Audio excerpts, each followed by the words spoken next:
are the books that's going to make getting up in the morning worth it.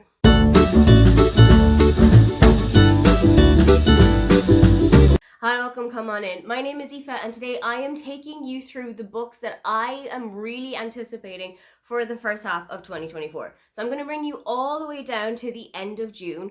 Most of these are going to be romance books, they're going to be literary fiction books. I haven't seen a whole lot of thrillers that are coming out in the early stages of 24 that I'm looking forward to, but I am really anticipating most of these. A lot of these are from authors that I have already tried, tested, and loved. Some of them are authors that I've heard really great things from or that I already have on my bookshelf and that I am really excited to dig more into their works. First up, coming out on the 30th of January is Come and Get It by Kylie Reid. I absolutely adored Such a Fun Age. I thought it was a really interesting book and I am so excited to see where Kylie's second book is going to take us.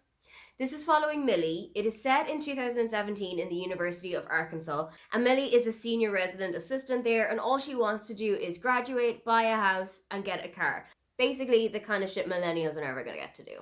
However, the university is visited by another professor who offers her a pretty intriguing, very easy, but kind of out there opportunity.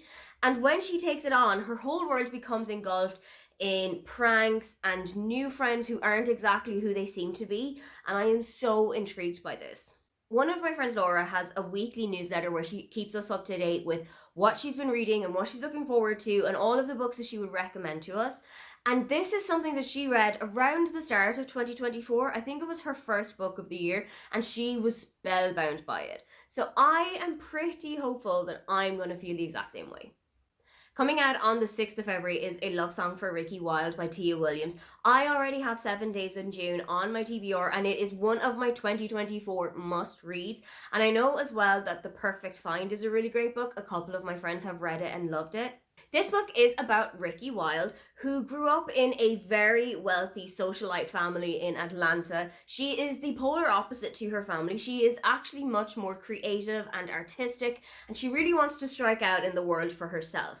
She's given the opportunity to rent a basement apartment in Harlem in New York, so she up sticks, moves there, and basically tries to live out her dream of owning a flower shop. One night in February, she meets a handsome stranger who basically throws her whole world into a completely different way that she was expecting it to go. I am so excited to read this book. I'm really intrigued to see if Tia Williams' writing is something that's going to work for me, but I have a good feeling I am in pretty safe hands here.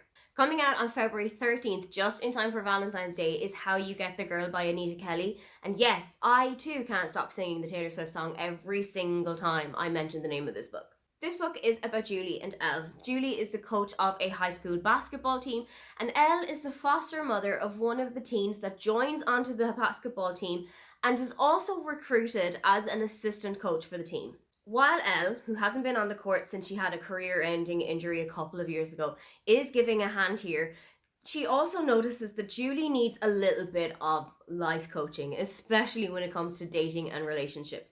So, while they are coaching the basketball team, Elle decides to give Julie a hand with dating and with relationships and starts to fall for Julie. I have absolutely loved Anita's debut, Love and Other Disasters.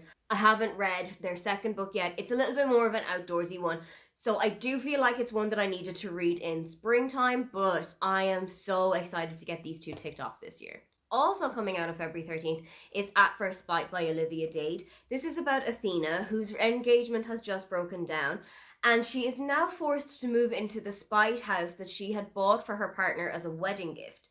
The house is about 10 foot wide, it is completely tiny, but she is determined to make the best of a bad situation. The situation has only gotten worse because living next door is her ex-partner, and living on the other side is his older brother. Matthew is the one who convinced his brother to break off the engagement in the first place, and obviously Athena is not too pleased with this turn of events. However, it does turn out that Matthew may have a softer side to him that Athena is starting to let out. He is open to listening to her problems, he's there for her when she needs him, he helps her to move, and he's actually not that bad looking once you get to know him. I had a really great time with Olivia Dade's books. I absolutely love the plus size representation that she puts into all of them, and I am so excited to see how this one is going to go. Coming out on the 27th of February is Right on Cue by Fallon Ballard. This is about Emmy, who had previously worked as an actress but is now a screenwriter. And the project that she's working on at the moment, they cannot find the perfect leading lady, so Emmy is forced to put her acting shoes back on and get back in front of the camera after a 10-year absence. The issue is that the male character who has been cast is Grayson, and Emmy blames him for the actions that led to her leaving her acting career behind her in the first place. They cannot stand each other, and this animosity is really pouring into the scenes. However, they really need to start getting their act together, or this whole movie is going to be a complete flop. I absolutely love Fallon Ballard's writing style. I read Lisa in Love a couple of years ago, and I've also got Just My Type on my TBR as well, so hopefully that's 2 more books that I'm going to take off the list again this year. A big jump forward to the end of March, and coming out on the 28th of March is The Good, the Bad and the Aunties by Jessie Q. Sutanto. This is the 3rd book of the Dial A for Aunties series. I'm not sure if it's going to continue on from here, but this is about Mehdi and Nathan, who are now on their honeymoon in Jakarta, and they meet up with the aunties while they are out there because, of course, family has to come along. While they are there, they meet with an ex-flame of second auntie who brings them a huge array of wedding gifts. It's just that one of the wedding gifts was not for them and it has gone missing. This puts Mehdi, Nathan and the aunties right into the fray of a massive war that is taking place between an amount of business moguls in Jakarta. I loved the first book in this series. I thought it was so wonderfully written. It was a little bit farcical, but it was such an entertaining read. The second one dipped a little bit for me, but hopefully we are back on track with the third one. Coming out on April 2nd is Here We Go Again by Alison Cochrane. This is about Logan and Rosemary, who were childhood best friends, but after graduation, they didn't speak to each other for almost 10 years. They are now in their 30s. They are both working as teachers in their old high school, and one of their old teachers is terminally ill and about to pass away.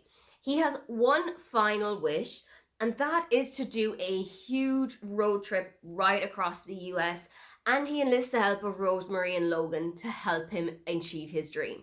Mixed together, 2 friends who haven't spoken to each other for 10 years, despite their close proximity now, an old teacher who is counting down the days, and possibly the gayest van that has ever been found near the Mississippi, and add in a huge road trip seeing all of the sites that the US has to offer. And I wonder if they're going to start getting back in touch with each other. Coming out on April 23rd is probably my most anticipated of all of these most anticipated books, Funny Story by Emily Henry. I have been enchanted by every single Emily Henry book I've met so far, so I have got pretty high hopes for this one.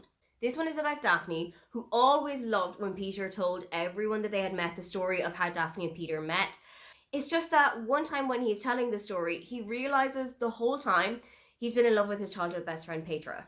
Daphne decides to start a whole new story. She finds herself in a tiny town in Michigan with no family, no friends, pretty much no support group, but she's working in a job as a children's librarian, which is barely making rent for her, so she decides to find a new roommate, and the best candidate she can find is Miles. He just so happens to be Petra's ex-boyfriend. Coming out on April 30th is Truly Madly Deeply by Alexandria Bellflour, and yes, just like you, I also sing the Savage Garden song every time I say the name of this book. This is about Truly, who is a best-selling romance author, so everyone thinks that she's basically the mecca of romance information. It's just that life isn't really going like that for her. She caught her fiancé cheating, her parents are separating, and she is basically running out of ideas. So she sets up to start a podcast talking about relationships and about romance. She's super excited to get started with it until she meets her co-host Colin. He is very attractive when she looks at him, and she is starting to fall for him until he opens his mouth. His idea of romance and hers are completely at odds with one another, and she's basically wondering how this podcast is going to even get off the ground. So she walks out of the studio. However, a couple of days later, Colin tracks her down, begs her for a second chance, and things start to turn a little bit more in Truly's favour. I loved Alexandria Bellafleur's writing before, and she writes really great LGBT representation. She writes quite a lot of characters who are bisexual, which is a representation that is really important for me to read. So I am super excited to see how this one is going to play out. Coming out on the 14th of May is The Paradise Problem by Christina Lauren. This is about Anna and West, who married each other when they were in college, basically as a marriage of convenience. Anna thought that their marriage would give her the assistance that she needs financially, and then, when graduation was over, they would get a quick divorce. A couple of years after graduation, however, Anna is basically living paycheck to paycheck, while West is the son of a business owner who has this massive foods conglomerate that is worth hundreds of thousands of billions of dollars. He's not super excited about working for the family, but he does want to cash in on the inheritance. But he finds out that to get this money, he has to prove that he's been happily married for up to 5 years. They graduated 3 years ago, so there's a couple of years down already. West has to track Anna down after 3 years of no contact, basically so that he can get his hands on his money. But of course they're not going to fall for each other, are they? Finally, coming out on June 25th is a novel love story by Ashley Poston. This is about Elsie, who is a massive romance book connoisseur. She absolutely loves curling up on the couch with a love story and a bottle of wine and some good food. And this isn't really translating into her personal life. She looks forward every single year to a romance readers retreat where everyone can get together and share their book ideas and just basically have a really nice weekend together. While she is on the way to the retreat, her car breaks down and she is stranded in this tiny little town that looks like it's too good to be true. It looks like it comes right out of a love story. That's kind of because it does. Elsie has been trapped in the town of Aloraton, which is the fictional story that her favourite book series takes place in. And the place is basically frozen in time because nothing can continue on since the author of this series has passed away. Elsie is pretty sure that she is here to help continue on the story, and she catches the eye of some of the inhabitants of the town as she does so. I absolutely love Ashley Poston's paranormal romance light, where it kind of takes the idea of a slight science fiction into these books, and I am so excited to see where these are going to go next. Those are all of the books that I cannot wait to get my hands on in the first half of 2024. Are there any on this list that you also want to get reading, or what book are you most looking forward to in the next 6 months? If you'd love to leave me a comment but you can't think of anything you'd like to say, then just leave me the red heart emoji. Don't forget to like and subscribe because I have new videos up every week. Now, get on out of here.